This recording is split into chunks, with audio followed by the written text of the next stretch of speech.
Number 10. Ultimate Storm. While Storm is considered an Omega level mutant and is also the queen of mutant Mars currently in the Ultimate Universe, she isn't quite as powerful. Here Storm still has her weather manipulation mutant powers, but she also doesn't seem to have immunity to them, and they aren't quite as powerful as her 616 version. Now I put mutant in quotes there because the mutants really aren't quite the same in terms of their origin in comparison to her 616, so I'm not sure if we even really consider them mutants following the revelation that they were created as a result of Super Soldier Serum basically experimentation runoff. Storm in the Ultimate Universe of Earth 1610 can use her powers to influence the weather by commanding meteorological energy patterns. However, this doesn't mean that she herself is immune to their effects. She can potentially electrocute herself, catch fire, or even catch a cold just from being out in the rain too long, which aren't really symptoms that 616 Storm seems to be vulnerable to. She is still, however, a skilled and agile thief in this universe. Number 9. Queen of Asgard. Storm and Thor have always been a fan favorite ship for many comic book readers and lovers of the Marvel Universe. Why? Well, because they both have weather-based powers, and a lot of people see the God of Thunder as the perfect match for Aurora, goddess and commander of lightning. Though, I do think they both also have thunder and lightning powers themselves individually. A lot of people are like, Thor is like thunder, Storm is lightning. I'm pretty sure they can do both of those things. Still, these two have been shipped for a while, but we haven't gotten a ton of payoff when it comes to prominent alternate realities where they end up together. Enter Thunderstorm. Thunderstorm of course never made it onto the comic book page, but was a character in development that creators Saladin Ahmed and Javier Rodriguez had hoped would get to show up in their Exiles run from 2018. Alas, the story never got on long enough for Thunderstorm to be introduced, which is the only reason this version of Storm, Thunderstorm's would-be mother who ended up as a ruler of Asgard and took Thor for her consort, is ranked so low on this list. She and her daughter never really got to exist, but the concept for Thunderstorm and her family is so awesome I just needed to talk about it. And technically the concept still exists in the world, so we could see Thunderstorm and we could see her mom at some point somewhere in the multiverse. It was an idea that was written down, and the concept art for it is beautiful. I love this design for Thunderstorm. And friends, before we move on to this next spot, if you are loving this list and you want more Storm lists, goodness knows I want to give you more Storm lists. Also, like, there's just not a lot of Storm content in the world of the internet, and there needs to be more of it for how much we love her. Be sure to let us know you want more of it by giving this video a thumbs up. Also comment below and tell me about how much you love Storm. Number 8. Storm, War to Come. It's the final countdown for this version of Storm. Here in the Millennial Visions short story X-Men War to Come, which apparently takes place on the alternate Earth of 1033, Storm is one of the final remaining X-Men who must fight against an all-powerful Magneto, currently in Rogue's body. This all happened after Magneto learned he only had a few months to live. This prompted him to attack, creating an all-out battle that would decide the future of mutant kind. Storm was gravely injured in that fight but survived. Storm's pain, however, was what inspired Rogue to give it her all in defeating Magneto. She absorbed his powers but also much of his mind and memories. As powerful as Magneto's consciousness was, he was able to overtake Rogue's body. Only Storm, Wolverine, and Nightcrawler remain on this Earth to stop him during a final stand in the Savage Lands. We don't know how that went, but we can assume it went well because Storm was among the 3 that survived, so sounds like it's gonna go well to me. Storm, Wolverine, and Nightcrawler also sounds like a good OP team. Number 7. Mangaverse. There are kind of a couple different versions of Storm when it comes to the Mangaverse, but the one that I like the best is the one who is an all-powerful witch. She is not only a mutant but also a powerful magic user here who was once in a powerful coven with Amanda Sefton. While Amanda Sefton became obsessed with dark magic and corrupted by it ultimately, Storm would go on to join the X-Men. One day, however, she would be forced to face her past as the electromagnetic demon Magnus, once summoned to Earth by Sefton, returned, requiring Storm to take action. This version of Storm, which we see in Marvel Mangaverse X-Men, is also a leader of the X-Men. Which honestly, Storm should be leader of the X-Men. She's a badass, alright? Actually, I can't believe, I feel like that's only happened a few times in the comics, and how disappointing. How disappointing. Number 6. Zombie Storm. Storm in the Earth Z alternate universe of Earth 2149 was actually pretty powerful and capable. Before becoming a zombie, she was one of the few remaining superheroes left alive. She is initially approached by Magneto along with the other X-Men to join him and help save the world. She also is one of the few who makes it onto the S.H.I.E.L.D. helicarrier, where Nick Fury debriefs them on the apocalyptic situation and calls for a cease of hostilities between all villains and heroes, as you know, right now they need all the help they can get to save the Earth from the zombie invasion. Eventually Storm would become a zombie, but even then it is implied that she made it through till at least the zombie Galacti showed up. And let's be honest, not a lot of zombies made it past that point, so if you make it to that point, to me, you're doing pretty good as a zombie in Marvel Zombies. Number 5. Wind Rider. This version of Storm is a hero who survives in the Age of Apocalypse alternate Earth of 295. Here Storm goes on to become enhanced by celestial technology, granting her precognitive powers. She initially takes up the name Wind Rider in this reality and builds up her own nation, attempting to protect her people there from Apocalypse. Despite being captured and defeated by Apocalypse, Wind Rider manages to withstand his mistreatment of her and even resist the telepathic probing of Shadow King. It's pretty crazy, because Shadow King is pretty powerful. She summons a storm using her powers that is so great it creates a huge power outage, thereby giving her the window she needs to escape. Aurora here is given the name Storm by Apocalypse, but later on takes up the codename Aurora Dias. Number 4. Bloodstorm. Bloodstorm is an alternate version of Aurora Monroe, who was also once known as Storm. She was a member of the X-Men up until she was taken by Dracula, who intended to make her one of his vampire brides. While he succeeded in turning her into a vampire here, she proved too strong for him to control, and she ultimately overthrew and defeated him. Later on, Storm would also face Dracula again in a final showdown, where she would succeed in killing him. Her powers are those of Storm of Earth 616, the main continuity, but in addition to that, she's also a vampire. As such, she can use her powers to turn others into her thralls, make them do her bidding, as she did with Kitty Pryde, who had previously tried to kill her old friend and mentor. Kitty was very much like, no vampires, I don't like it. She also possesses all the skills Storm normally has when it comes to her thievery skills and presumably some of her fighting skills as well. As a vampire, Bloodstorm also possesses superhuman strength, speed, durability, and shapeshifting powers. She can turn into mist. Number 3. Goddess of Thunder. This alternate version of Storm comes from the multiversal patchwork world known as God Emperor Doom's Battle World. Here Storm wields the mystical hammer known as Stormbringer. She ends up becoming one of the members of God Emperor Doom's elite police force known as the Thor Corps. Even gaining a place on this team is a huge accomplishment. This version of Storm, I believe, still has her own standard powers, but also wields the power of Stormbringer, making her extra electrifyingly powerful. Not only that, but she should get extra power points for just how epic and badass this version of her looks. I love this character design. Number 2. Storm, Goddess of Thunder. Our previous Goddess of Thunder isn't the only one to exist out in the multiverse, by the way. In one of the realities we get a glimpse into through millennial visions, this one being classified as Earth 1027, Storm became more attracted to violent elements of nature, preferring to spend time in the eyes of hurricanes, tornadoes, and storms. She ends up falling in love with Thor, which created a conflict with Tarine, who also loved him. Thor would ultimately be forced to kill Tarine as she was driven mad by Loki's mischievous magic and, well, attacked. As such, Storm would inherit Tarine's hammer and become known as the Goddess of Thunder. Number 1. Storm Phoenix. This version of Storm appeared in the What If story, What If Storm Had the Power of Phoenix. It was featured in issue 79 of the first volume of What If from 1989.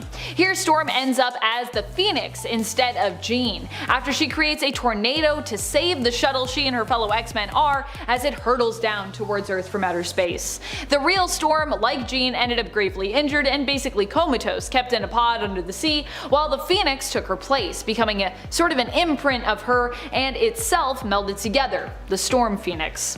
The Storm Phoenix was all powerful, but while Aurora was fair, just, and compassionate as a person, the Storm Phoenix eventually became cold as ice and cruel to those who disobeyed her laws while she ruled over Earth.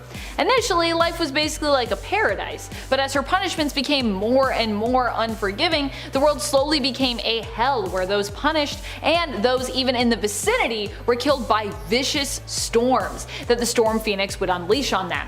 Eventually, Storm Phoenix would be defeated. While it's vague how this happened, it is implied that multiple warheads had to be deployed to blow her up, or at the very least just to scare her off.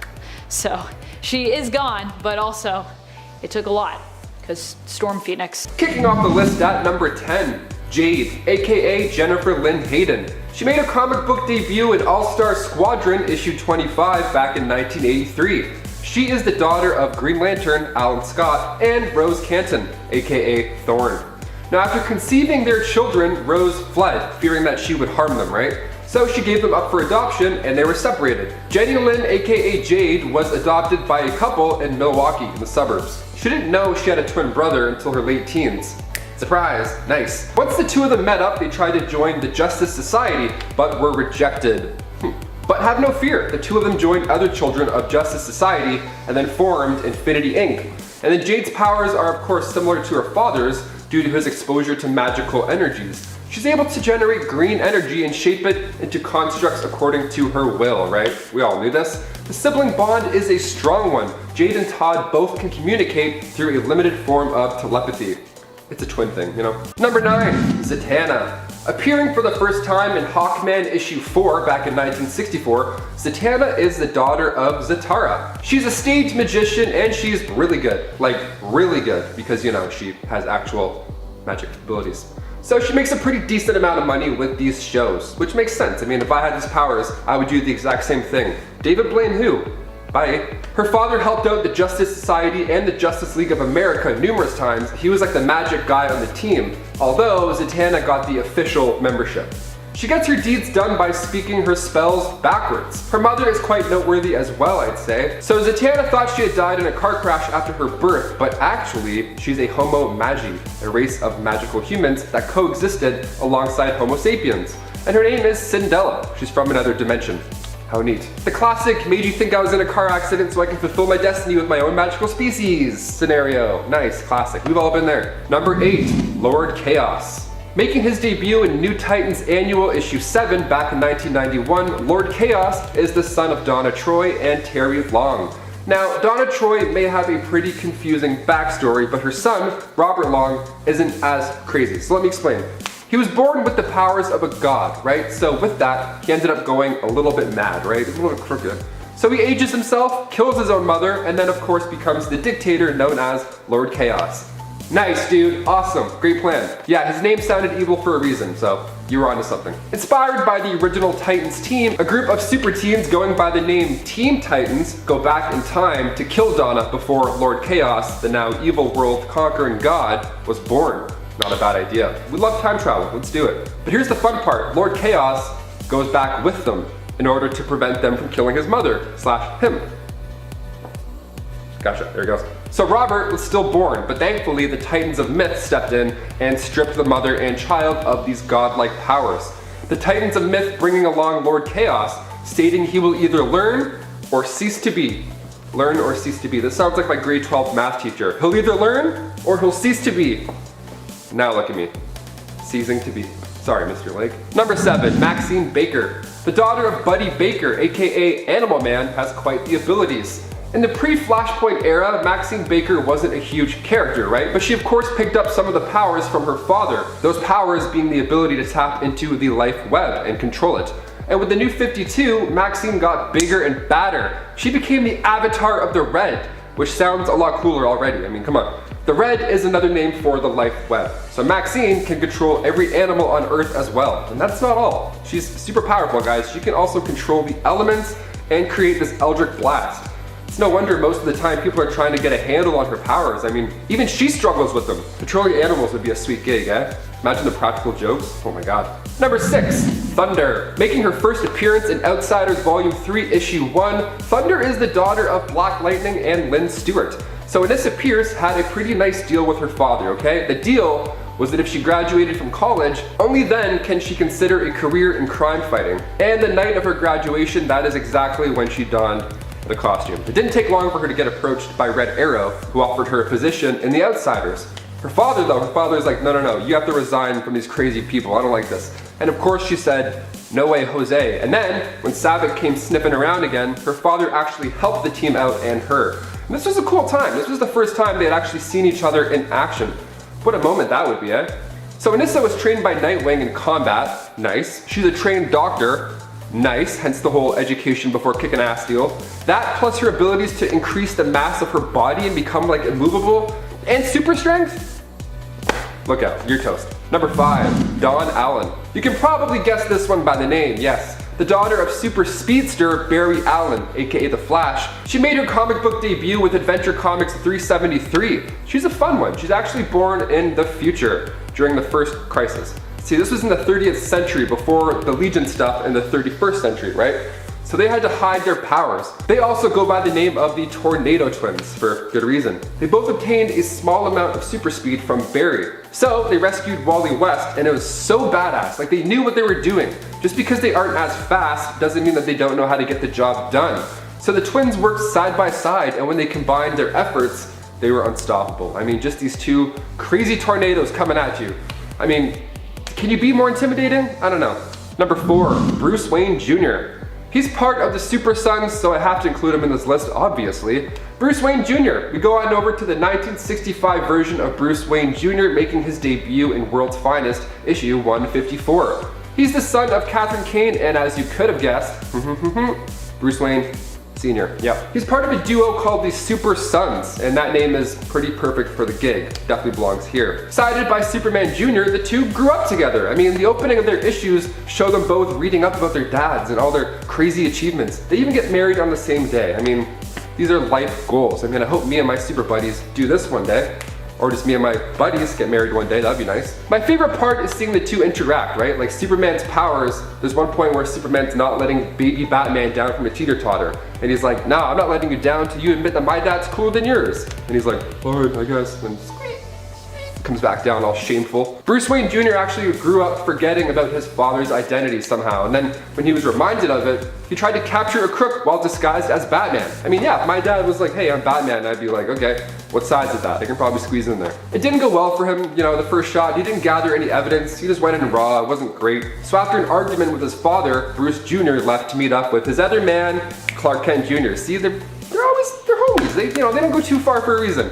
I would watch a buddy cop show with these two just saving people and smashing things up, but they have to be kids. They have to be moody little kids, and they have to require little super naps in the middle of heated battles. That's the deal. Number 3, the Huntress. First appearing in All-Star Comics issue 69 back in 1977, Helena is a lawyer for Cranston, Grayson, and Wayne, but of course, that's not all. Earth 2 is home to the daughter of an older Batman and Catwoman.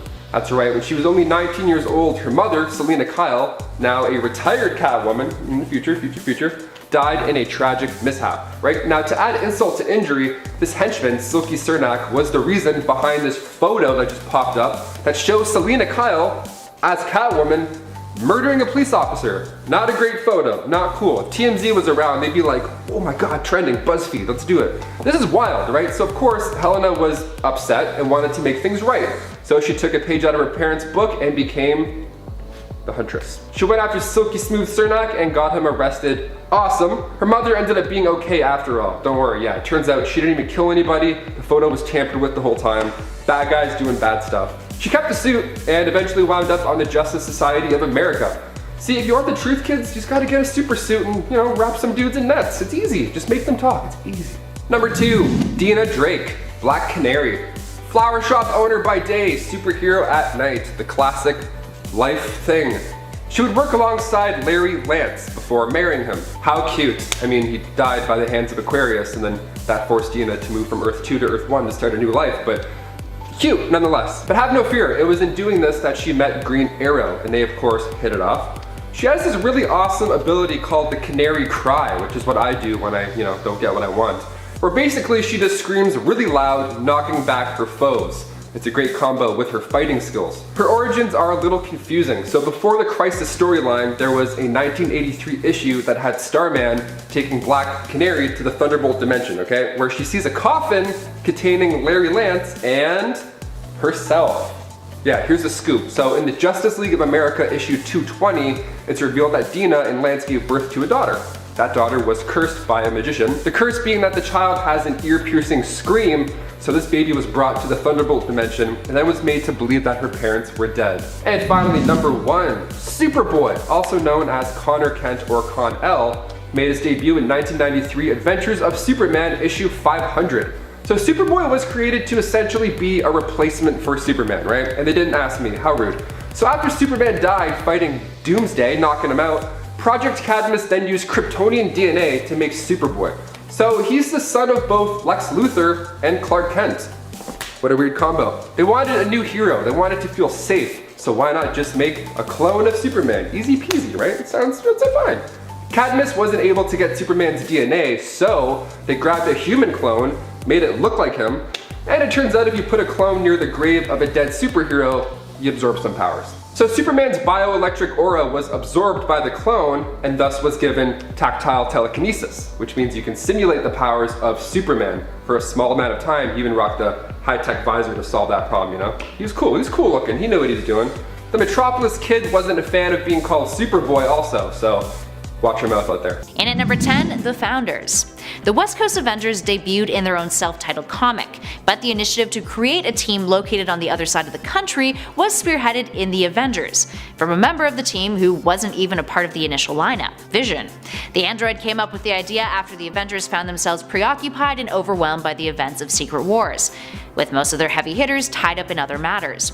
Now Vision stayed with the Avengers on the East Coast, and Hawkeye was named the chair of the WCA, and became a founding member, which led the team in over 102 issues. Up next, number 9, past members. So aside from Hawkeye, who else has been on the team? The founding members were Hawkeye, Mockingbird, War Machine, who everyone initially thought was Iron Man, funny enough, Wonder Man, and Tigra. Now from there, Hawkeye recruited many other additional characters over the years, including Scarlet Witch, Iron Man, the real one this time, The Thing, Hank Pym, specifically as a scientific consultant, Moon Knight, Firebird, the Wasp, and of course, Vision, with that group of heroes popping up in the second volume of the series at varying points in time. Human Torch, Quicksilver, Machine Man, Living Lightning, Spider-Woman, and Darkhawk would all have stints with the team too, primarily after 1989. A whole other team of WCA members would pop up during the Fresh Start initiative at Marvel, but we'll get to them a bit later on. And at number 8, the name change. The West Coast Avengers haven't always been referred to as such. Now back in 1984, when the team was introduced, there was a bit of a backlash amongst fans concerning a second Avengers team.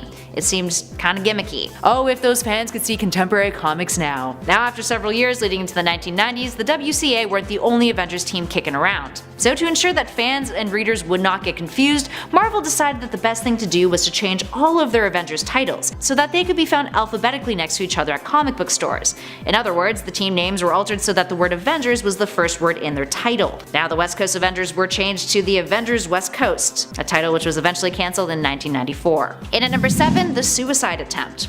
The West Coast Avengers history is filled with a whole lot of interpersonal drama, just like the Avengers is. Perhaps one of the most intense story arcs though to have appeared in the West Coast Avengers is when Hank Pym joined the team as a scientific consultant after his mental health took a turn for the worse when he was a part of the Avengers. Now between issues 17 and 24 of the West Coast Avengers Volume 1, Hank is suicidal, and actually writes suicide letters, including ones to Tony and Tigra. Meanwhile, while Hank is having a personal crisis, the WCA are off fighting desert-inspired supervillains that are wacky as hell. Overall, that story arc just had a lot of strange things going on. Not that suicide is strange, but everything else surrounding the West Coast Avengers at the time was pretty whack. Hank, back at the base, talks to his ex-wife Janet, aka the Wasp, who had divorced him after the infamous wife-beating incident, and essentially says goodbye to her, giving her some really bad vibes about what's going on with him.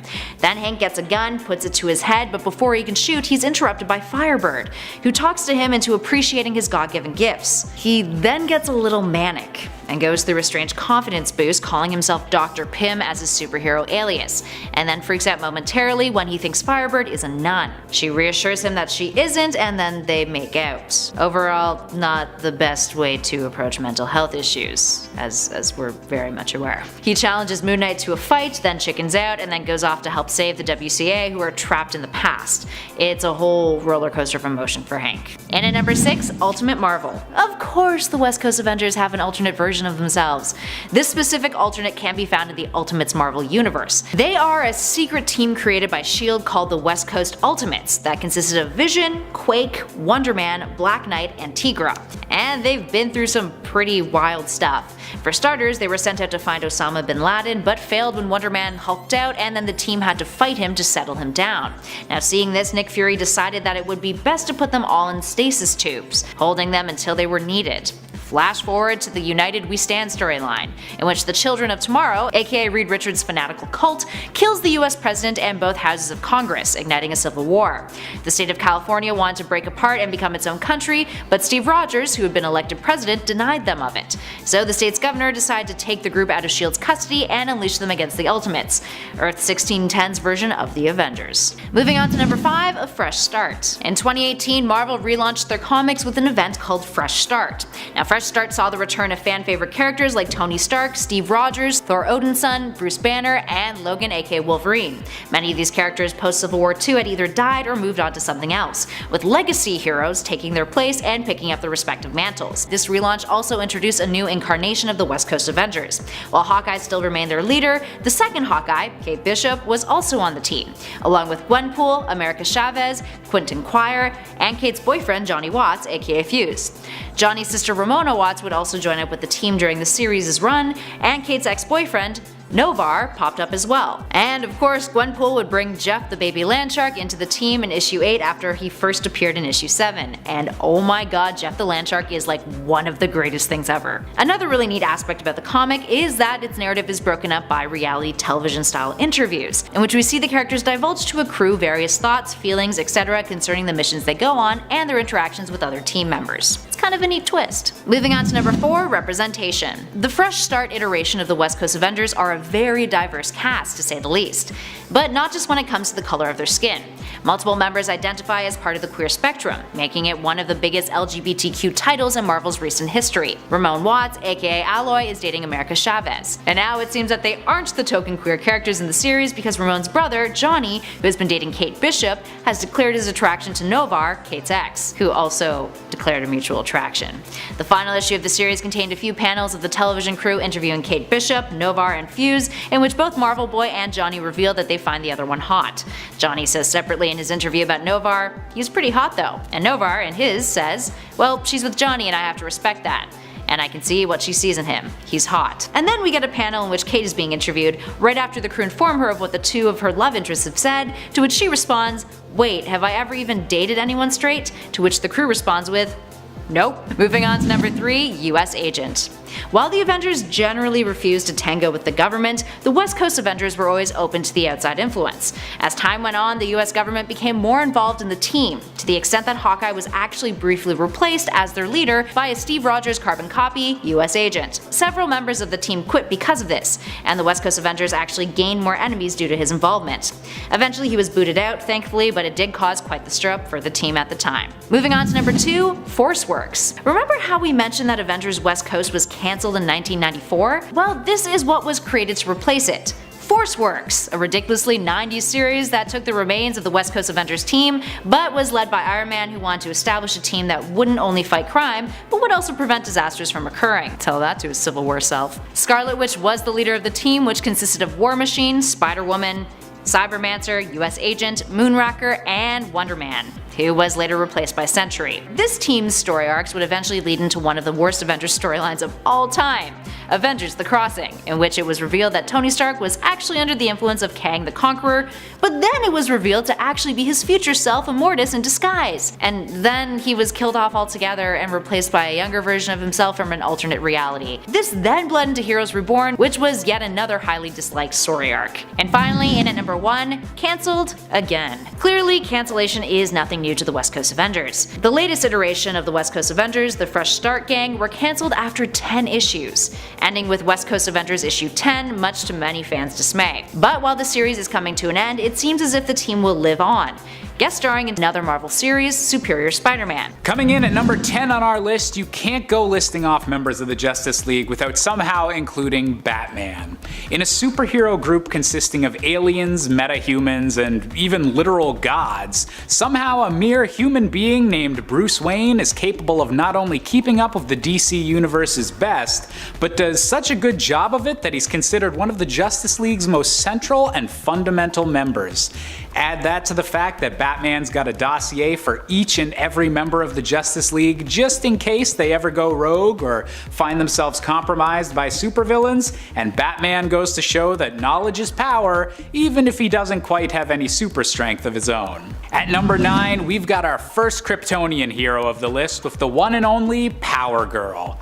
Biologically the same person as Superman's cousin Kara Zor-El, aka Supergirl, Power Girl is from the destroyed Krypton of the alternate universe of Earth 2. While not quite as powerful as the Superman we all know and love, given Kryptonians' lower power levels in this universe, Power Girl is still a mighty force to be reckoned with super speed, super strength, flight, and heat vision all combining into one package.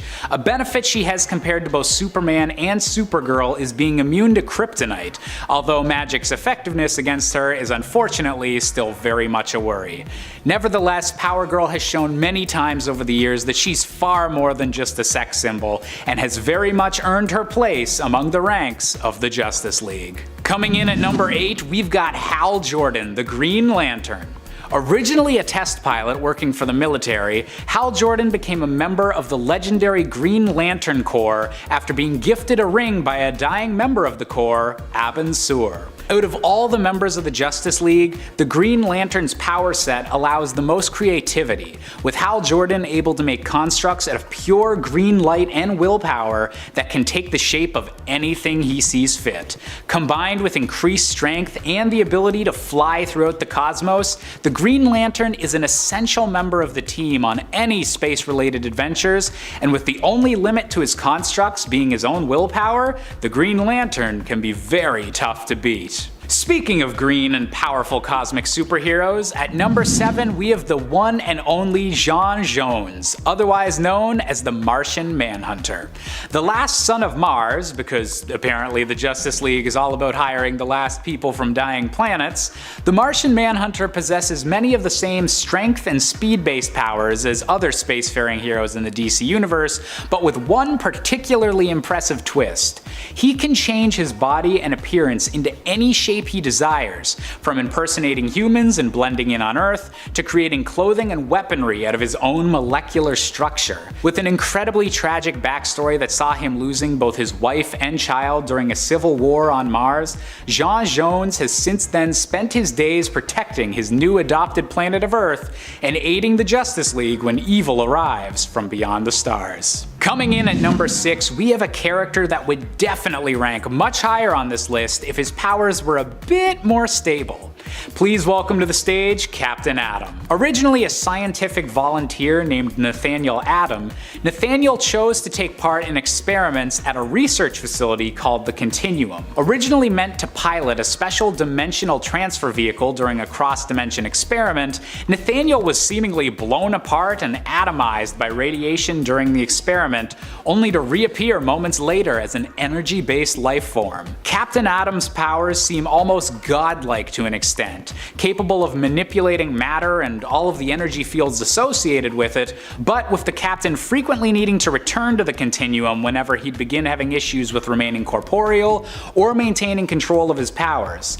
And while the Justice League doesn't ally with him often, given the potential danger of his radioactive abilities, he really knows how to pack an atomic punch when he's needed. At number 5, we have another central member of the Justice League with the incredibly iconic Wonder Woman. Otherwise known as Princess Diana of the Amazons, Wonder Woman is the literal daughter of Zeus, and is one of the physically strongest beings in the DC universe. Her strength and speed are capable of reaching incredible levels, and while her healing and invulnerability aren't quite up to the level of a Kryptonian's, she does have a much stronger immunity to magical-based attacks. Combined with her ancient Amazonian equipment such as the Lasso of Truth, and you'd have to be a fool to try and mess with Wonder Woman. Coming in at number 4, we have the one and only Billy Batson, aka Shazam. It may seem odd to put a literal child so high up on the list of DC's most powerful superheroes, but Billy Batson's secret is that by merely saying the magic word of Shazam, he is able to transform into one of the most powerful, godlike beings in the DC universe, combining his powers from the Greek heroes and deities of Solomon, Hercules, Atlas, Zeus, Achilles, and Mercury. With all of these strengths combined, Shazam has been able to stand toe-to-toe with Superman himself. It's only his need to occasionally go back to his original kid form that stops Billy Batson from permanently being at the top of this list. At number 3, we have none other than Dr. Fate. Born under the name of Kent Nelson, Dr. Fate is a superhero that derives all of his powers from his equipment in the form of the Helmet of Fate, an ancient artifact that is literally billions of years old and contains the powers of Nabu, a cosmic being with limitless magical power as the Lord of Order. This means that while wearing the helmet, Dr. Fate is essentially a god with all of his magical abilities, capable of reshaping reality and seeing glimpses of the future. Compared to all the other magic users in the Justice League, Dr. Fate just might come out on top, and the only question left is, which two superheroes could even beat him? Coming in at number 2, we've got to go with Barry Allen, the fastest man alive, aka The Flash. Barry's powers come from a deep connection to something known as the Speed Force. He's not simply capable of moving extremely fast like many superheroes, but is actually using energy from the very concept of speed itself. The Speed Force allows Barry to travel at practically limitless speeds, racing any potential adversary, and even allowing the Flash to travel through time and even alternate realities, moving so fast that he's capable of whizzing right past those fundamental laws of reality. Add enhanced senses and a whole lot of perks to the Flash's power set, and he stands out as one of the most well-rounded and powerful members of the Justice League. After all, how do you top someone you could never even catch? Well, there's just one hero that might be capable. That's right, it might be the obvious choice, but there really is no other. The number 1 pick has got to be Superman. The last son of the doomed planet Krypton, Superman is a beacon to the rest of the DC universe, a symbol of how good and hope-inspiring a superhero should be, and he luckily has the power set to back it up. Unless kryptonite or magic is involved, Superman can practically do anything, and the limits of his strength seem to only be self-imposed ones so that he doesn't literally shatter the planet with each punch. But even with all of this power, Superman never wavers in his quest for truth and justice, and remains a steadfast inspiration for everyone. And that is exactly how the world's most powerful hero should be. Number 10, All Female XMen. Oddly enough, this book didn't do as hot as expected, despite the fact that it was an awesome powerhouse team composed of all ladies. This team was first introduced in 2013's X-Men series in issue number 1, as one of the main X-Men teams, and the series was part of the Marvel Now event. The team featured Kitty Pryde, Rogue, Rachel Summers, Jubilee, and Psylocke, with Storm as the leader. This team was the first in the history of the X-Men to be an all-female team with its own book. So while it was not a commercial success, it's still an important part of X-Men history to be noted for sure. Number 9, Chuck Austin's Uncanny XMen. At least, I kind of hope you've never heard of this one, because if you have, you probably just forgot about it after years of trying, and now I'm traumatizing you by bringing it back up. This is the team that featured Stacy X. Yeah. I like Stacy X, but I can also see why her character and this run were super problematic. Austin's run on Uncanny XMen began in issue 410 and ran till issue 443. The problem here wasn't so much to do with the members of the team as the subject matter. Many people feel that Austin's run was hypersexual, and he also gave us the revelation that Nightcrawler's dad was Azazel, which honestly isn't that terrible, but then he also gave us the weird Draco storyline with the X-Men versus the Neopham, which was something. It was a time. All in, this was definitely a controversial run, especially considering the relationship between Husk and Angel.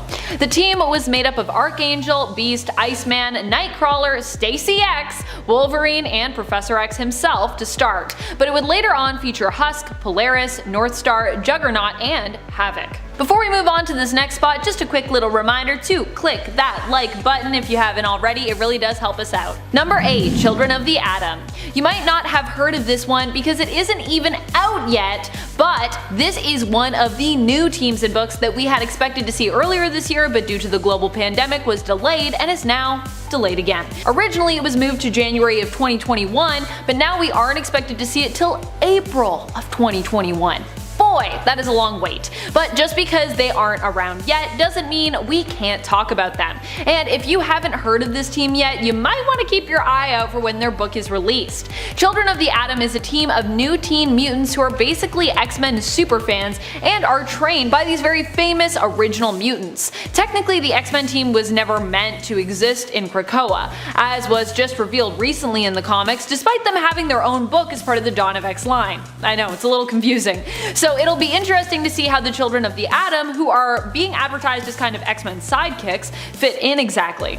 In a world where, you know, there's not really supposed to be X-Men? Well, we have yet to meet the members of this team. We do know some of them not only have similar costumes to the classic X-Men, but also have similar powers. Number 7. Helens. No, not that Helens. This Helens. In fact, Empath's look in the new Helens was a throwback to the original Helens team outfits. Empath was also an original member of the team. Before we saw the team revived in Dawn of X, they were Emma Frost's team. Basically her version of a teenage mutant team similar to, well, the New Mutants.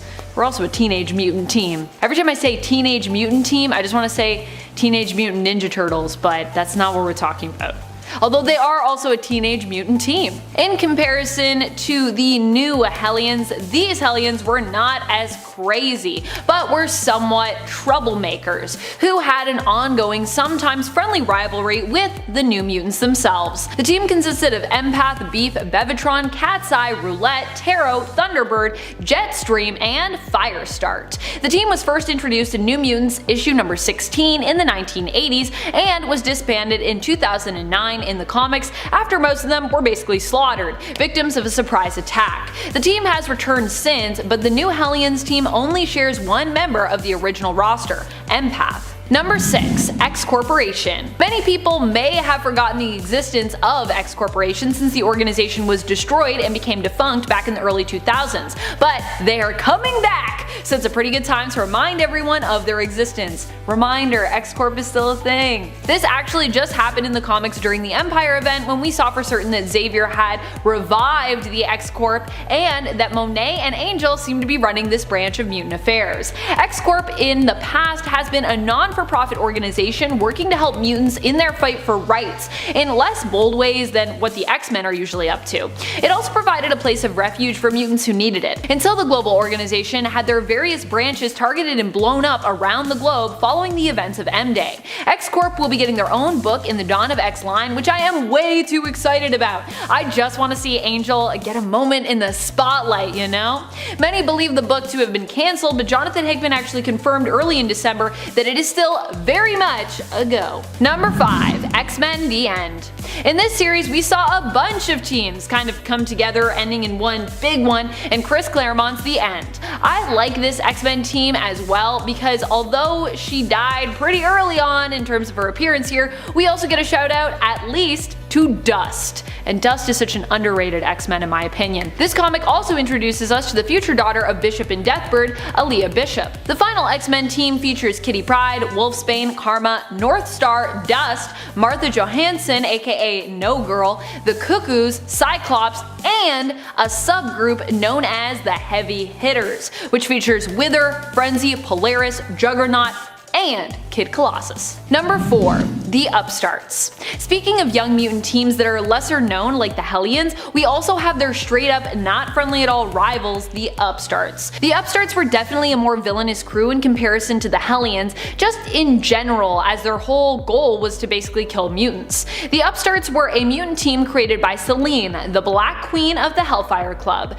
She put the team together in order to test the members, getting them to compete for points which would be awarded whenever they killed mutants, based on the mutants' power set. Originally, the young group of mutants involved were unnamed and were promised that whoever got the most points would win a prize, which remained a mystery pretty much through all of the comics that they were featured in. I bet it's cake, and I bet it's a lie. Although I think it was also mentioned at one point somewhere that it was immortality, so in case you were wondering, for realsies. Number 3. Battle of the Atom Future XMen. While everyone might focus on the Battle of the Atom Future Brotherhood team, as Raze has a tendency to steal the show, plus my girl Zorn Jean, and also featuring Molly Hayes, people tend to forget about the awesomeness that was the Future XMen team. the real X-Men team.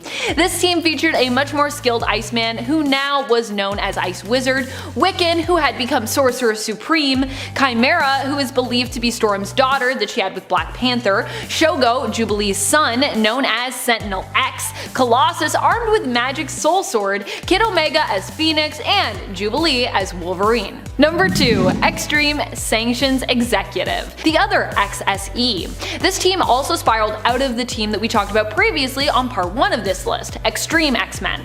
XSE here stands for the Extreme Sanctions Executive. Similar to the original XSE that Bishop was a part of in the future, this team is also like a military police force meant to maintain and in some cases enforce peace is kept between mutants and humans. Storm was asked to create the team by the United Nations and eventually would increase its numbers by recruiting the rest of her X-Men, making this team another government-sanctioned mutant team, like X-Factor was, and still one of the first of those types of teams. Team members have included Bishop, Cannonball, Magma, Rachel Summers is on every team, I love it, Psylocke, Rogue, Sage, Wolverine, X-23, and Gambit. Number 1. X-Animals. If you're an intense X-Men fan, you may be familiar with Mojo's X-Babies, but are you familiar with his other attempts at recreating or recasting Marvel's 616 X-Men after they were believed dead? One such team that attempted to step in was the X-Animals. This was a team of, well,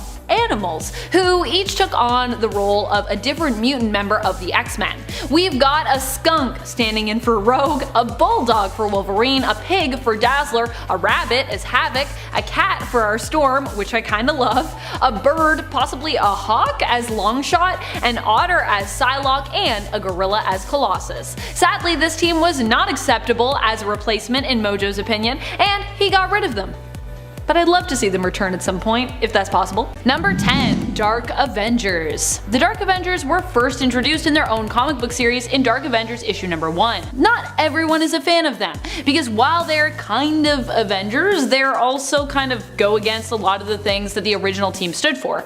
The Dark Avengers are led by Norman Osborn, who gets to make his own organization, Hammer, to safeguard the world's safety following the crumbling of S.H.I.E.L.D. and after his victory against the Skrull Queen, whose death was brought about by Osborn and was also televised, making him a worldwide hero in the eyes of many, despite the fact that, yeah, he was still definitely a villain. Still, although this team was comprised of villains, they did aim to do good things, just in their own way. In truth, they became more a team of anti-heroes than anything, with just a dash of villainous escapades organized by their leader, Osborn, who at this point went by Iron Patriot. Sort of like the Iron Man of this Dark Avengers crew. Number 9. Avengers Academy.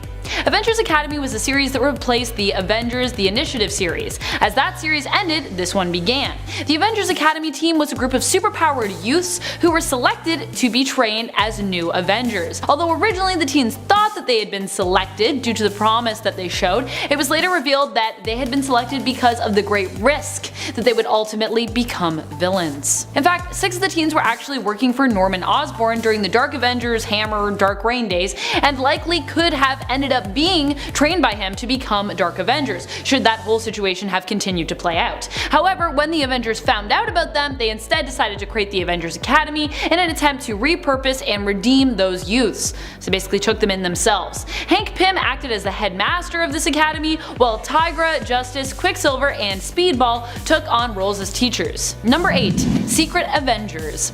This team operated for 3 years in the comics. It was led by Commander Steve Rogers and Sharon Carter. After the dissolution of Hammer and the Dark Avengers, Steve was now left to decide what should come after. Instead of reforming S.H.I.E.L.D. or the Avengers, he decided to secure global safety through the use of various smaller Avengers teams. Secret Avengers was one of those teams that he himself led and was a black ops unit used for covertly dealing with the problems that Osborn, Hammer, and the Dark Avengers had left behind and created during their reign. Members included Black Widow, Ant-Man, Beast, Moon Knight, War Machine, Nova, and a Valkyrie named Brunhilde. They were eventually disbanded by Hawkeye following their fight against the Descendants. But man, was it a fun and weird run.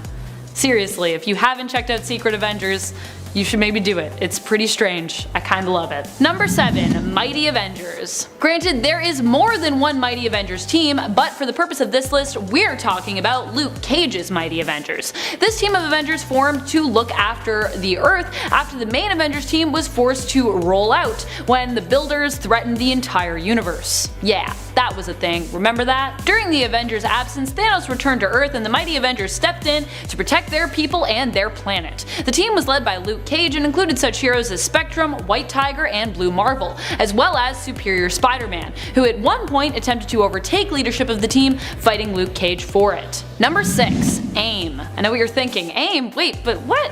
AIM was originally the villainous organization of genius-level scientists, also known as Advanced Idea Mechanics, who aimed, get it, aimed, to overthrow the government and rule the world using technological advancements. So what are you talking about, Amanda? How can they be an Avengers team? Well, this organization eventually was taken over by mutant and hero Sunspot, Roberto da Costa. Sunspot renamed the organization Avengers Idea Mechanics and set out to reclaim and reform it. He used the organization for good, filling it with more noble, brilliant minds who developed tech to help with Sunspot's new Avengers rescue missions. Roberto basically merged his new Avengers team with AIM to create this new technologically advanced Avengers team.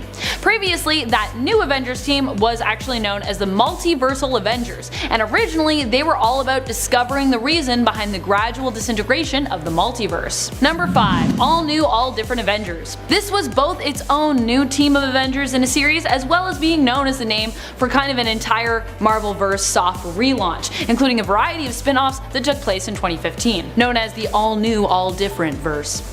This relaunch included a variety of series, including one of my faves, All New Wolverine. But for the purpose of this list, we'll be talking about the All New All Different Avengers founding team and the individual comic series itself that was about them. Following Secret Wars, this All New All Different Avengers team was formed. Originally it was comprised of Iron Man, Sam Wilson, who was Captain America at the time, Miss Marvel aka Kamala Khan, Miles Morales as Spider-Man, young Sam Alexander as Nova, Vision, and Jane Foster's Thor. Iron Man would act as their leader, but this team wouldn't even officially refer to themselves as Avengers until the very end of issue number 3 of their series. This was a refresh on the Avenger team, one that had no tower, no funding, and wasn't officially even recognized yet. Over time they would become more established, but the all new all different team would only exist as it was for 15 issues, up until the events of Civil War II. Number 4. A-Force. The first all-female team of Avengers. It took us over 50 years, but eventually we got there. This team had 2 self-titled comic series, though sadly both were very short.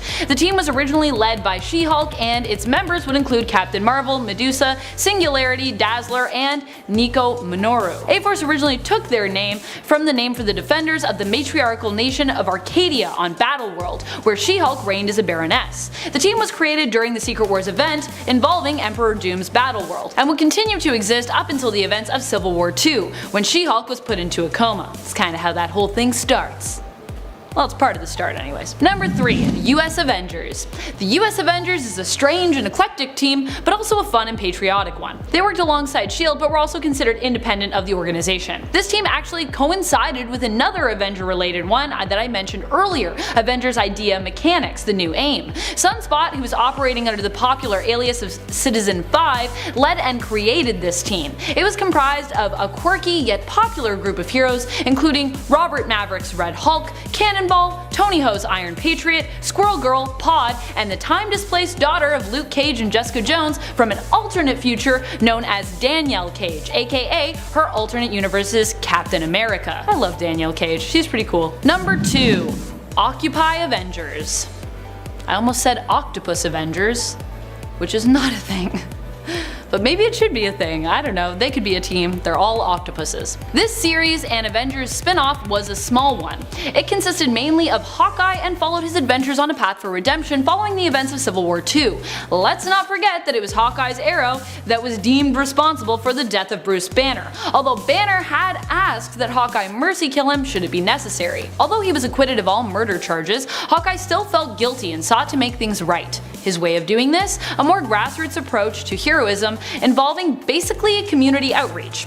Clint focused on more real-world problems that threatened people, like fixing up Santa Rosa, New Mexico's water supply. During the run of Occupy Avengers, Hawkeye would be joined by other heroes such as Red Wolf and Nightshade, who would join him on his quest. Number 1. Savage Avengers. This ruthless team of Avengers is basically one of the newest anti-hero Avenger teams to form, and is more anti-hero than our number 10 spot, the Dark Avengers, because all the members are still definitely the good guys, but are also known for being violent killers as well. This team was formed out of a team-up involving Wolverine and Conan the Barbarian. It consists of Elektra, Dr. Voodoo, formerly known as Brother Voodoo, Elektra, Punisher, and Venom. The team was assembled to combat the combined threat of spellcasters and spell traders from Conan's world and Marvel's main continuity evil secret ninja organization known as The Hand. Number 10. Hunter Prince. Hunter is the son of Wonder Woman from an alternate timeline. He first appeared in the 2016 Justice League story arc called Legacy. It's a 6-part story starting in issue 26 that allows us to meet the children of some of the original team from an alternate timeline. Hunter himself appears to be armed with his mother's lasso of truth, her bracelets of submission, and her razor-sharp tiara. Hunter was adopted and raised by the Kents, growing up alongside Superman and Lois' son, John Kent. Number 9. Aqua Baby. Arthur Curry Jr. is also known as Aqua Baby and is the main continuity child of both Queen Mara and King Aquaman. Or he was anyways. He went on a few adventures with his parents but was tragically kidnapped by Black Manta and suffocated to death before either of his parents could save him. Due to the fact that he was Atlantean, Aqua Baby was unable to breathe out of water for a prolonged period of time. The death of baby Arthur is what drove a wedge between his parents, eventually causing them to separate.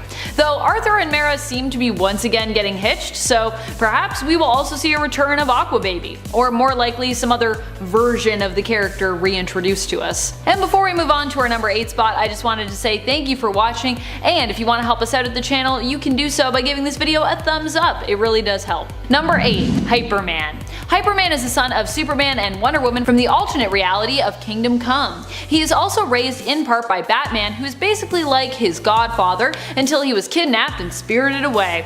After the heroes rescued him, the child seemingly disappeared, but we would later learn this is because he was actually raised by an older version of himself who resides within Hypertime. Young Jonathan Kent, as fate would have it, was destined to become the guardian of Hypertime, which pretty much means he was considered powerful and important enough to be the guardian of the pathways of the multiverse. Or the pathways to the multiverse, you know, lots of spacey stuff, lots of spacey Grant Morrison stuff. Number 7. Serenity. Serenity is the daughter of Aquaman and Mara in the alternate timeline that is explored in Justice League's Legacy story arc. We learned that although she was close to and loved her mother, she has a much strained relationship with her father, who also appears as a villain opposing the Legacy team of heroes. Eldris Curry's outfit seems to be inspired by both her father and mother and her Atlantean heritage. She also has been shown to possess super strength, teleportation, and water manipulation powers. Number 6. Connor Hawke. Green Arrow has had quite a few kids, even just in the main continuity. One of the most famous, however, is Connor Hawke, his natural-born son by his girlfriend Sandra Moonday Hawke. Connor would grow up to become the second Green Arrow following the apparent death of his father. His mother raised him by herself, teaching him about who his father was and telling him that she did love his father dearly. Connor first met his father when he was studying at the Ashram Monastery, the same monastery he knew his father had retreated to years ago. Oliver once more was doing just that and visited the monastery again after Black Canary had broken up with him. The adventure these two ended up going on didn't end so well though, as Green Arrow was made aware of Connor's true identity and connection to him before Connor had found the right time to confess that he was his son. Yikes. Shortly thereafter, Green Arrow died and Connor took up his father's mantle, becoming friends with the new Green Lantern, Kyle Rayner, just like his dad was friends with Hal Jordan. It's so cute. Number 5. Warhawk. Warhawk is the future son of Green Lantern John Stewart and Hawkgirl from the DCAU, DC Animated Universe. He first appeared in the animated series Batman Beyond and was created by Paul Dini and Alan Burnett. Warhawk's real name is Rex Stewart, and he was named after one of John's friends from the military, Rex Mason, who would later become the Element Man, Metamorpho, in the DCAU. In an alternate timeline, Warhawk is shown to have teamed up with Static and future Batman Terry McGinnis, as well as old old Bruce Wayne. Number 4. Cruz. The crazy thing about Norah Allen is that she isn't even the only child to come from these two League members. Norah Allen is part of the Justice League Legacy team, which Hunter Prince is also a part of from an alternate timeline, which Hunter Prince and Serenity of course are also part of from an alternate timeline. She is the daughter of Green Lantern Jessica Cruz and Barry Allen aka The Flash. It's kind of a strange pairing, but definitely an interesting one, and one that's sort of been foreshadowed before, but I always just think of Iris, so that's just me. Norah and Hunter also appear to be in a romantic relationship in the Legacy story in which they both appear. Norah can tap into the Speed Force but does not seem to possess a Green Lantern ring like her mother. Number 3. Fury. Originally, Hippolyta Trevor was known to be the daughter of Wonder Woman and Steve Trevor, born from their marriage and first appearing in Wonder Woman issue 300. Weirdly enough, one of the first interactions we see with her and her mother is her training with a giant metal ball and asking for advice from another version of Wonder Woman who is also joining Diana and Steve for dinner and is currently the main continuity Wonder Woman. The Wonder Woman that is Lita's mother is from Earth 2, the original Wonder Woman in terms of comic continuity. I also love older Wonder Woman in this with her like gray streak in her hair. So cool. Steve Trevor looks creepy though. He's got a creepy face. He's like, I'm 60 now. Why do you look so creepy, Steve Trevor? Why? Number 2. Damian Wayne. Damian Wayne is the very stubborn son of Batman and sometimes ally but mostly villain Talia al Ghul. Damian spent his formative years growing up with his mother and as such was a trained and egotistical killer and jerk when he was dropped on Bruce's doorstep. However, over time he has learned restraint and discipline and has worked to earn the pride he initially felt as being the son of Batman. While Batman has many children technically, as in a way most of his Robins are kinda like his foster kids, Damian covets the title of the son of Batman, being his naturally born heir. Number 1. John Kent, or Superboy. But of course, there are just so many Superboys, I feel like calling him John is a little less confusing, though as you've already seen, there are also many versions even of Jonathan Kent as well. We already had another one on this list. This version is kind of the son of Superman and Lois though. He was born during Convergence and he as a baby and his parents later ended up living on a different Earth than the one that they originally inhabited because of the New 52 reset. As there were already a version of Superman and Lois Lane on this Earth, they decided to go undercover to avoid getting in the way and adopted the surname White for a time. They were the Whites. John grew up relatively normally but was always somewhat suspicious of his parents' activities. Eventually, the cat was out of the bag when John's powers manifested and his parents told him the truth about who they really were. The cat wasn't just out of the bag though, the household cat was also accidentally killed by John's heat vision. So yes. Sometimes I wish DC's main heroes could actually just retire, just so I could see more of these amazing kids in action. There are honestly so many cool next-gen super kids who deserve a little more time in the spotlight, don't you think? Number 10. Dirty Bomb Wolverine. Why does this sound like some sort of sexy nickname for Wolverine? It really is not. Instead, this alternate version of Wolverine is an empty clone that was created in the current Wolverine series and used to basically burn vampires loyal to Dracula from the inside out. This all went down in a battle in the effort of freeing Omega Red from Dracula's hold over him, while also getting back at Drac, who was attempting to get his hands on Wolverine so he could use his blood to allow his own vampire army to walk around during the day, making them obviously much more powerful. Omega Red's plan to stop Dracula was to give him what he wanted, which meant making a clone of Wolverine who was gene edited to have blood that was thick with photonic cells, similar to the ones found in plankton which produce their own luminescence. Basically, the blood of the Dirty Bomb clone Wolverine then had the opposite effect on the vamps who consumed it, meaning they would be burnt from the inside out as opposed to being able to walk in the day. Having a gene edited clone of Wolverine is a frightening prospect, and a clone who is used simply as a decoy and bomb is pretty morally scary. And then there is the added factor of how it made the vampires feel to learn of it. And I'm sure that they were properly terrified before they were all killed. Minus Dracula, of course, who got away in the end, like he always does. Although the mutants won the battle in issue number 12 of the current Wolverine series, they did not win the war. Still continues with the Vampire Nation. Number 9. Darkclaw. If you find the Batman scary, and I mean, who doesn't? He is often drawn with the intention of looking intimidating and scary enough to strike fear into the hearts of goons and villains all across Gotham. Then take a seat, because Darkclaw is definitely going to spook you a bit here. Darkclaw comes to us from the Amalgam universe, where he was created as a cross between Marvel's Wolverine and DC's Batman, blending together two of the Big Two's most popular and frightening heroic characters. He's got the backstory and fortune of Batman, but still boasts of the adamantium-coated skeleton and healing factor of Wolverine, meaning that Logan Wayne is not an alternate version that you would want to mess with. And all my ghouls out there, before we move on to this next spot, if you are loving this list and you want more Wolverine lists, be sure to let us know by clicking that like button and commenting down below. Also, if you click like and if you smash subscribe, you can call me Vampy. Number 8. Phoenix. One of the most terrifying versions of Wolverine in terms of what he could be capable of has to be the Wolverine from the alternate future, where Thor ends up as All-Father and Loki wipes out all of humanity, just to make his brother suffer, of course. In this dystopian future, Wolverine himself ends up being chosen to become the new host for the Phoenix Force after his own death. Phoenix Logan was obviously capable of many different insane feats due to him being imbued with, well, the Phoenix Force, even managing to save Loki from the Celestials. Pretty impressive. However, Phoenix Wolverine would prove to be not quite as scary when facing a future version of Doom, who obliterated him. But Logan, being imbued with the power of the Phoenix Force, meant that he could resurrect, and in order to ensure that Doom would be defeated this time around, he sacrificed himself to empower All-Father Thor's weapon Mjolnir in the continued battle. Also, that would be the one really powerful Mjolnir. It's like Mjolnir with the Phoenix Force. That's crazy. Number 7. Akahiro. Sure, Daken is a character all his own, but I also counted a clone that was used as a dirty bomb against vampires, so I feel like if I do that, it would be really insulting if we did not talk about Akahiro. Daken was an alternate version of Wolverine during Dark Reign, where Norman Osborn basically took over in the comics, where he forged the organization Hammer and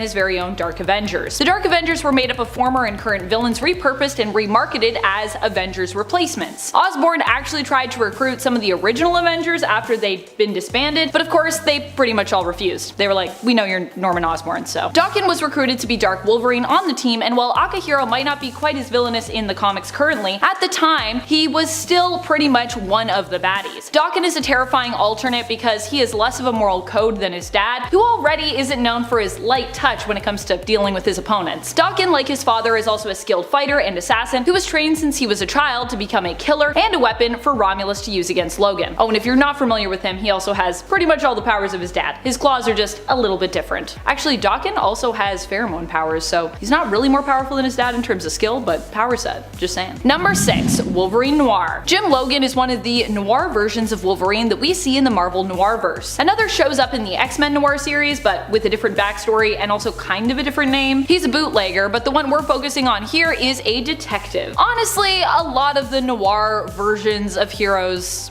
are detectives. But back then in the stories, everyone was a detective, so I'm fine with it. Either way, I personally think that narrative fits Wolverine's power set just a little bit better, being a skilled tracker himself. Jim in Wolverine Noir is part of Logan and Logan, a detective agency that boasts that they're the best there is at what we do. The whole look of the series is very creepy, very noir, and it also draws a lot on the backstory of Wolverine given to us in his origin series, where we learn of how he was mistreated as a boy, his relation to Dog, and his childhood love and friend Rose. In this version of the story, Logan's father is a very religious preacher who often forces young Jim to sit and listen to his sermons while he rehearses them. Number 5. Old Man Logan. Definitely one of the scariest alternate versions of Wolverine out there when it comes to the reality in which he resides. Old Man Logan hails from the alternate reality of Earth 807128. In this reality, it was Wolverine himself who was responsible for the death of the X-Men, as he was tricked by Mysterio into slaughtering all of them when the villains took over and ended up finally winning the day. Flash forward to the future, where Wolverine is old and he doesn't go by that codename anymore because,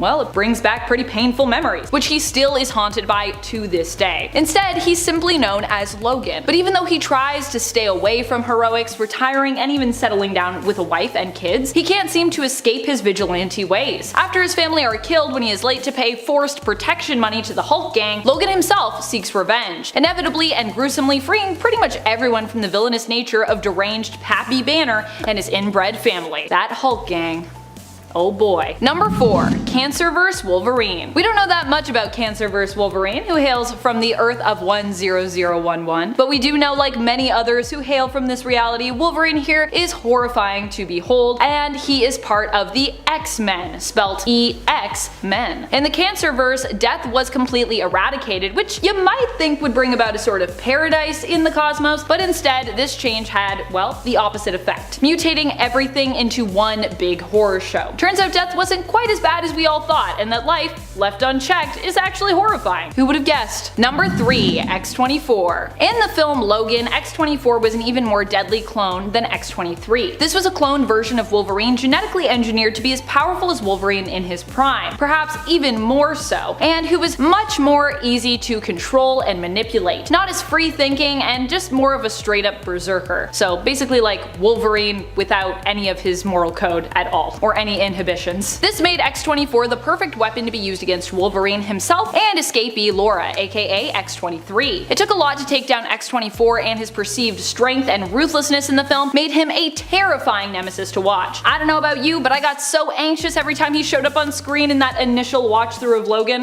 Even when I rewatch it now, I'm like, Logan, no, X-24's coming for you, run! Number 2. Lord of the Vampires. This alternate version of Wolverine comes to us from the What If series Volume 2, Issue 24. Here the fate of the world was forever changed when, during the X-Men's battle with Dracula, Storm ultimately decided to remain with Dracula. This changed the course of history forever, as Wolverine and the other heroes were captured and transformed into vampires themselves. However, Wolverine's willpower proved much too strong for Dracula to tame or control, and so he was challenged and later defeated by Wolverine, who then became the new Lord of the Vampires. What's scarier than a Terminator-style clone version of Wolverine? How about a vampire version of Wolverine who rules over all of the other vampires and can turn anyone into his loyal thrall? Number 1. Zombieverse Wolverine. Actually, I feel a little bad that I put the zombies above the vampires in this list, but here we are. I don't know how, but I almost actually forgot to mention Zombieverse Wolverine on this list. I guess maybe it's just because I'm so fixated on vampires, which I guess makes sense. But it's really shocking considering how emotionally scarring and overall how terrifying I find the Zombieverse in Marvel to be. It's just a real horror show over there. Over on Earth Z, or Earth 2149, Wolverine isn't just any old zombie either, but becomes one of the zombie cosmic or zombie galacti, after he and a group of chosen few fight over and successfully devour Galactus's remains. For a long time, this granted zombie Wolverine the power cosmic, so not only was he now a terrifying member of the undead with Wolverine's killer instincts and fighting prowess, but then he also had the power cosmic on top of that. Wow. In at number 10, Deadpool. With the merger between Disney and Fox, there have been tons of rumors surrounding the members of the X-Men, the Fantastic Four, and even the Merc with a mouth coming over to the new Avengers.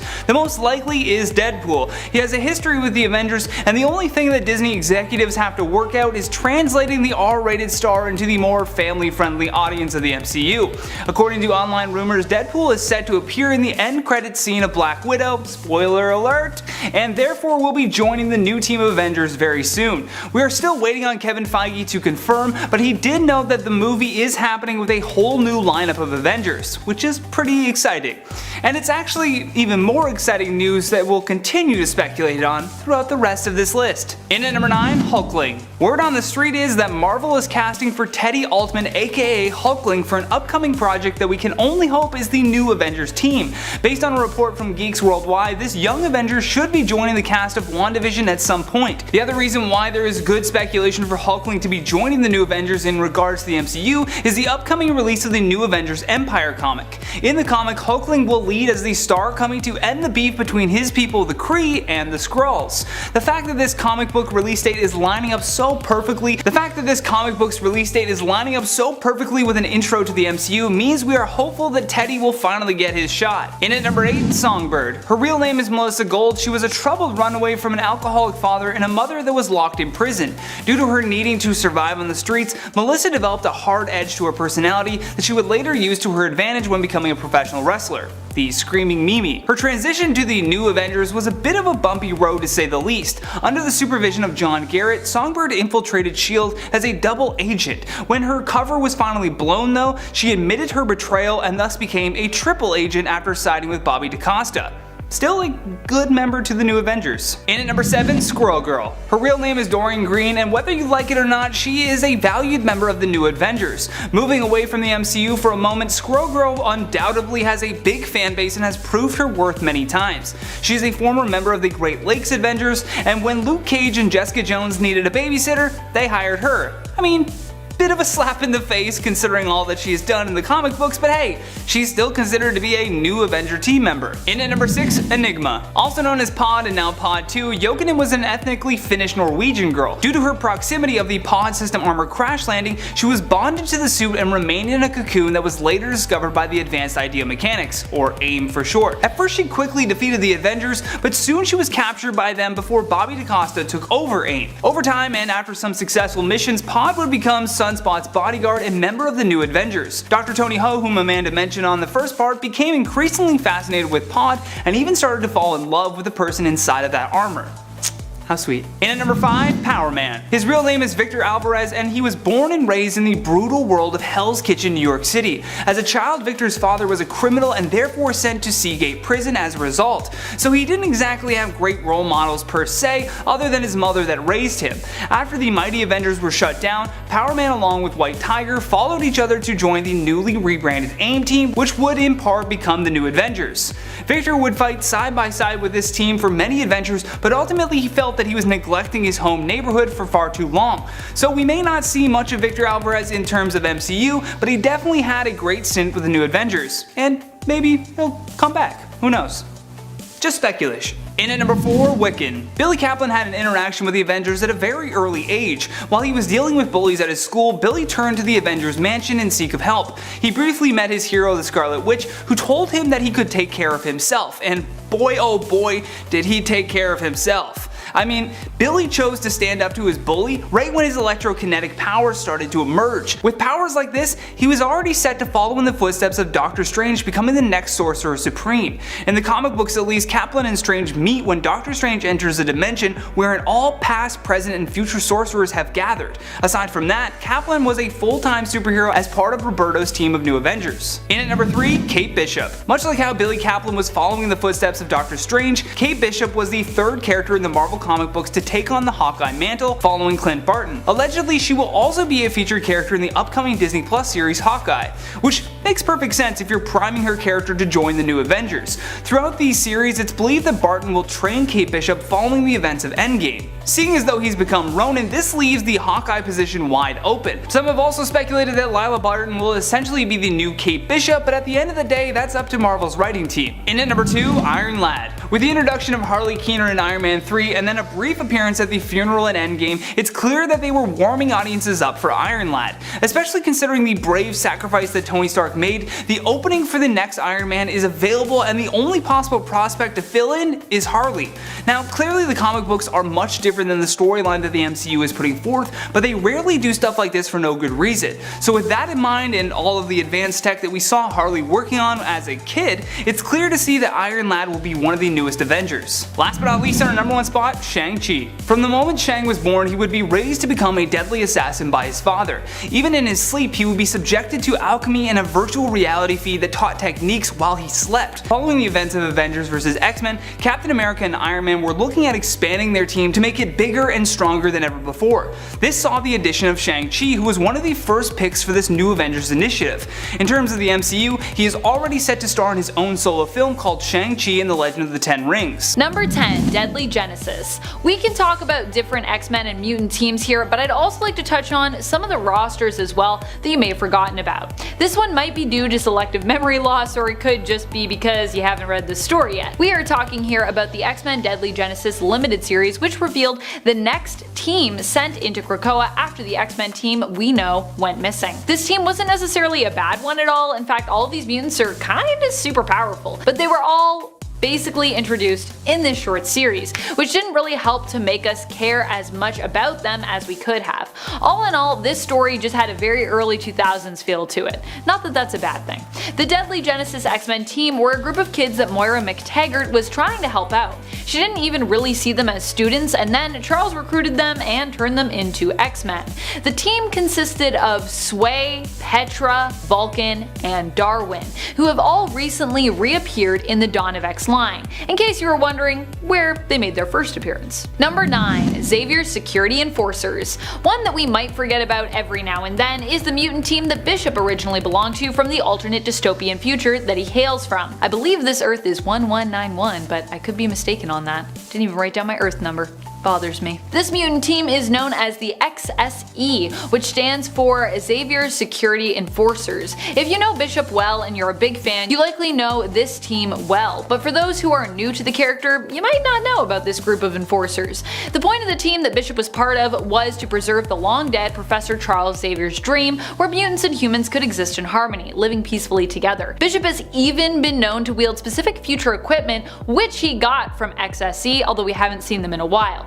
All members of the team wear their mutant tattoo brands like a badge of honor, and the members have included Randall, Malcolm, and Bishop's sister Shard, among others over the years. Before we hop into our number 8 spot, I just want to thank all of you for being here and give you a quick reminder to click that like if you are enjoying this video. It really does help us out. Number 8. Nasty Boys.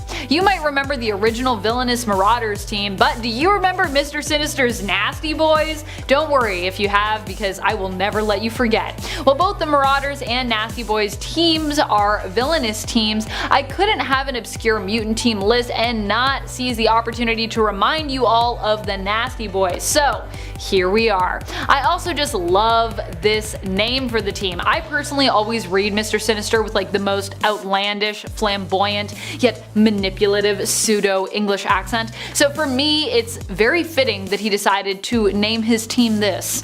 Nasty Boys, so perfect. It fits perfectly with the voice that I have for him in my mind. The Nasty Boys were the team that came after the Marauders. Instead of Gambit being involved in the team, Multiple Man was the generally heroic mutant who got involved. Originally, the team saw Ruckus as leader, with Slab, Gorgeous George, Ramrod, and Hairbag making up the roster. Gorgeous George even resurfaced in Dawn of X more recently. Yay! I might be the only one, but I'm still kinda hoping that the Nasty Boys as well will make a return.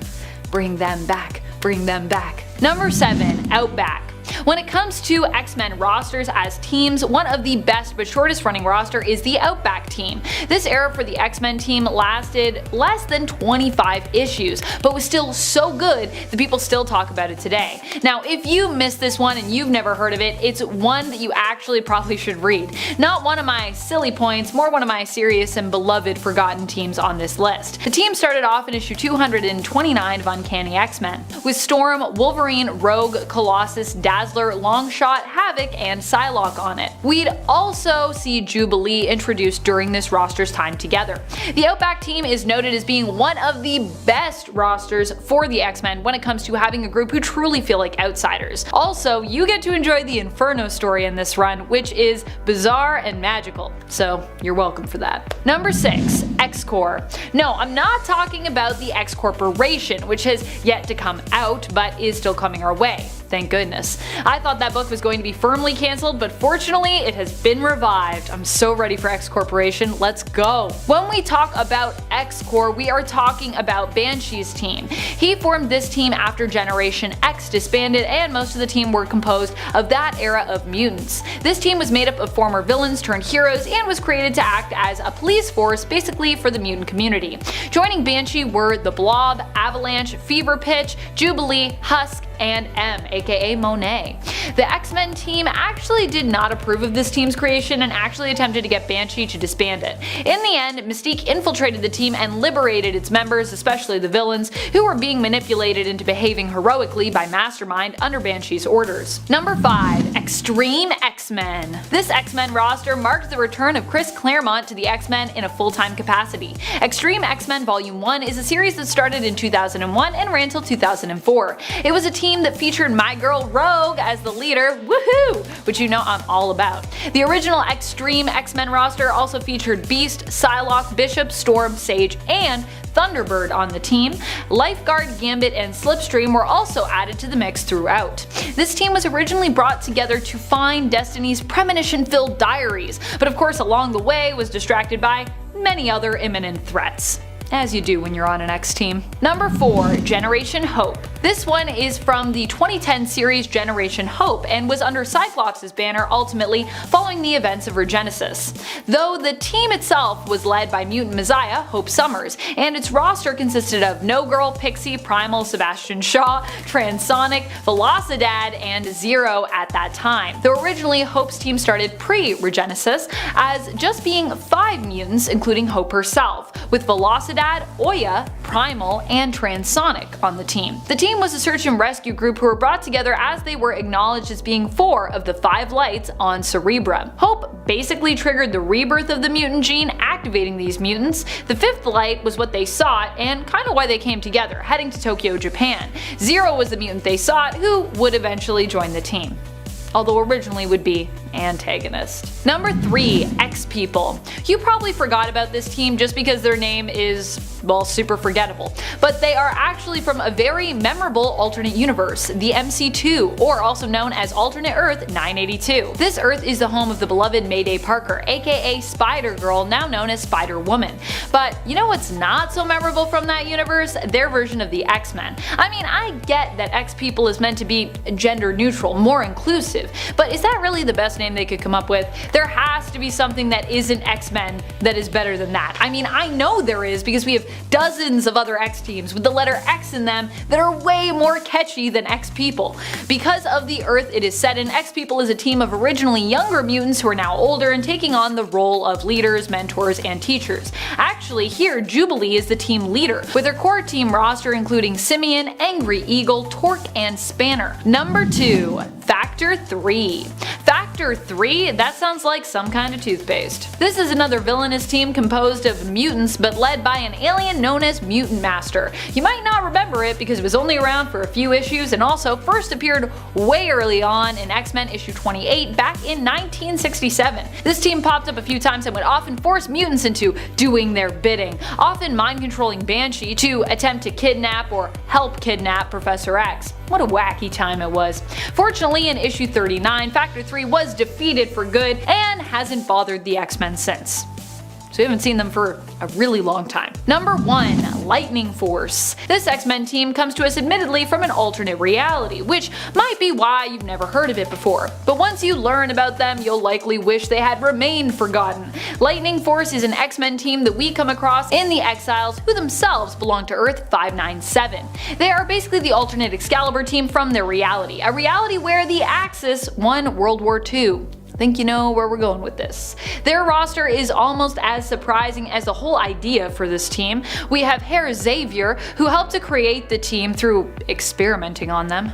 Yikes. And leading the team, we have Hauptmann England, aka Captain Britain, with Magon, aka Gloriana, Shadowcat, and Nightcrawler. Also, if you were wondering, yes, Kitty Pryde is still Jewish in this reality, which yeah, makes her character's history here pretty dark. Coming in at number 10, we have Damian Wayne, the son of Batman. Genetically engineered and grown in an artificial womb following a night of passion between Talia al Ghul and Bruce Wayne, Damian was intended by the villain Ra's al Ghul to be his ultimate successor as the ruler of the League of Shadows. Trained to be an assassin from an incredibly young age, Batman wasn't even aware he had a son until the boy was 10 years old and left in his care by Talia. And while initially the father and son combo had some issues sorting out their issues and Damian's stance on Batman's whole no killing rule, Damian has since become an important member of the Bat family as the 5th Robin and continues to be an essential ally of Batman to this day. Coming in at number 9, we have Shane Johns, the son of Martian Manhunter and Hawkgirl from an alternate future. While attempting to find a way to prevent Lex Luthor from unleashing the Dark Goddess Perpetua, the Justice League found themselves traveling through a 6-dimensional doorway to a future where the forces of good had seemingly finally won their constant battle with the forces of evil. All of the members of the Justice League seemed to have found happiness, especially Hawkgirl and Martian Manhunter, who had an ambitious young son named Shane. Unfortunately, this reality turned out to all be a ruse by the World Forger, but in a weird twist, Shane still decided to ally himself with the real Justice League, and used his incredibly strong psychic abilities to help save the day. That'll do, kid. That'll do. Coming in at number 8, we have Cube, Cyborg's son from a dark possible future. Hailing from a world where a force known as the Darkness has threatened to corrupt all of the Earth's heroes, Cube's real name is George Marvin Stone. The son of Cyborg, Cube is literally a human mother box, connected down at the DNA level to one of the most iconic objects in the entire DC universe. Because of this complete integration with alien technology, Cube is able to perform all of the tech-based powers that his father has, alongside being capable of generating his own teleporting boom tubes whenever he wants. With all of those powers combined, Cube is definitely a cyborg you don't want to mess with. Coming in at number 7, we have Zod, the born-in-a-lab spawn of an evil Superman and Wonder Woman from the world of the Justice Lords. Named after one of Superman's most iconic villains, this Zod was born on a world where Superman turned to the dark side and turned the Justice League into the Justice Lords following the death of their universe's Flash. Unfortunately, following the birth of Zod, the baby was kidnapped by a brainiac from another universe and locked away in the Phantom Zone, which is probably the least ideal place possible to raise a child. With both Kryptonian and Amazonian blood flowing through his veins, Zod was beyond dangerous even if he just remained a little kid. Coming in at number 6, we have Nightwing, the adopted son of Batman and the very first Robin. While not biologically a child of the Justice League, Dick Grayson has been by Batman's side since nearly the very beginning, essentially adopted by Bruce Wayne following the death of his circus performer parents, and becoming the very first Robin, the Boy Wonder. Since then, Dick Grayson has accomplished a lot, helping found the Teen Titans, establishing his own superhero identity as Nightwing, and even briefly taking over the position of Batman on a few occasions where Bruce Wayne was incapable of performing the role. No matter what the future of the DC Universe brings, Nightwing will always be an incredible fan favorite. Coming in at number 5, we have Terry McGinnis, aka the next Batman.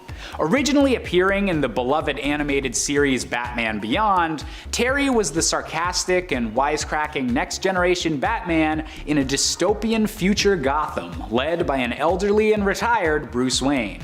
However, unlike Nightwing, Terry's connection to Bruce wound up being more than just as an adoptive father, as it was eventually revealed that Bruce Wayne is biologically Terry's father, as Terry's actual dad had his genetics replaced by those of Bruce Wayne, essentially making the two heroes related. Even without this connection though, Terry McGinnis stood out as a worthy successor to Batman, developing his own iconic rogues gallery and even being able to defeat villains that the original Batman never could, such as the Joker. Coming in at number 4, we have Hunter Prince, the potential future son of Wonder Woman. In the same dark future that Cyborg's son Cube hailed from, Wonder Woman was one of the first heroes to be infected by the darkness, giving birth to a son that could become an even more powerful vessel for the villain. Wonder Woman gave the boy up to Superman and Lois Lane, hoping that they would be able to prevent her son from going to the dark side, but unfortunately, Hunter believed his mother was giving him up because he was male, as was Amazonian custom. Growing up angry at the previous generation that had failed him, Hunter possessed all of the strengths of Wonder Woman, including her lasso of truth and bracelets of submission, making him a truly powerful and angry enemy. Coming in at number 3, we have 2 for the price of 1 with the Tornado Twins, the potential villainous children of the Flash. Born in the 30th century when Barry Allen had briefly retired there with Iris West, these versions of the twins grew up without a father, as Barry was believed to be dead and never returned to that timeline following the events of Crisis on Infinite Earths. Filling the place of Barry in his absence was unfortunately the Reverse Flash, a villain dead set on ruining Barry's life and creations in any way possible, and turning Barry's twin children into supervillains was right up his evil alley. Having since become members of the Legion of Zoom, a collective of speed-based villains, Dawn and Norah Allen have the full power of the Speed Force at their disposal, making them incredibly powerful and incredibly dangerous. Coming in at number 2, we have Hyperman, a distant future version of the potential son of the Man of Steel. In the same reality where the storyline Kingdom Come took place, the young son of this reality Superman, Jonathan Kent, was kidnapped by the villain known as Gog and encased first in a prison of kryptonite and then trapped within the weird branch of reality known as Hypertime. Luckily, someone was there to watch over the infant, his own future self, a hero known as Hyperman that was destined to become even greater than Superman. The baby was eventually able to be saved through the joint efforts of the Kingdom Come universe and the main DC universe's heroes, and the Kingdom Come parents of this child are now determined to make sure that Hyperman's bright future becomes a reality. And finally, coming in at our top spot, we have Jon Kent, the true son of Superman. Half Kryptonian and half human, Jon Kent was the most recent hero to take up the mantle of Superboy, using everything he'd learned from his parents, Clark Kent and Lois Lane, to be an inspiring force for the people of Earth. Aging quicker than usual due to weird time travel and reality-hopping hijinks, Jon Kent has since become the new Superman, taking over his father's position as the defender of truth, justice, and a better tomorrow, and trying to find his own place in the growing DC Omniverse.